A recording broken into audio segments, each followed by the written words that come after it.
work locally with the Native American Rehabilitation Association, and I've been involved in Indigenous struggles for a while in my life. I guess my questioning started pretty early on, and I remember when the settlements were made to get out of Gaza and how it was reported in the mainstream media here, and how there was just a complete bias towards what was actually going on there.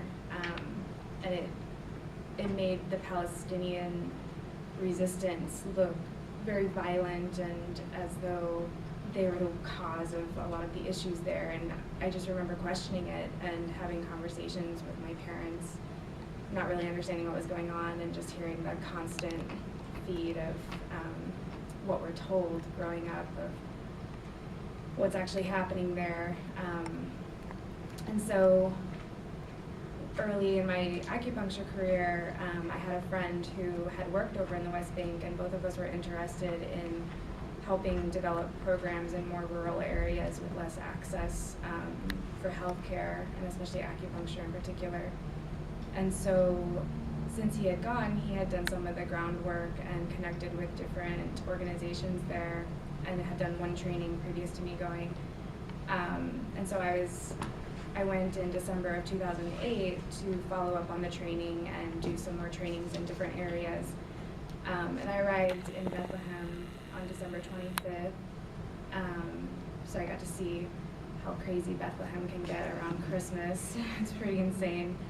And then 2 days later is when they bombed Gaza and started the Operation Cast Lead. And so, you know, going over there, I knew that I would already be exposed to many things I didn't quite understand. And, you know, you have your own ideas of what it's going to be like. And then when you're actually there, and especially being in the West Bank while there's tremendous violence going on with their brothers and their families in another area where they have absolutely no ability to change the situation and help them whatsoever, it gives you a whole different perspective on the situation. And ironically, I was there to do training for PTSD, post-traumatic stress disorder, especially within children. That was one of the seminars that I was helping out with in Ramallah. And so we talked a lot about how just being exposed to that type of atmosphere, you know, there's the primary trauma that happens when you're directly involved, and then there's the secondary trauma that happens when it's somebody around you or in close proximity, and then there's the tertiary trauma that isn't often talked about, but that's how it comes out in your relationships and throughout interactions with people, and how it can affect people just being witness to it in various manners. And then there's a new concept coming up more and more as we start realizing what this type of colonialism and imperialism can actually do to a culture, and it's called generational trauma.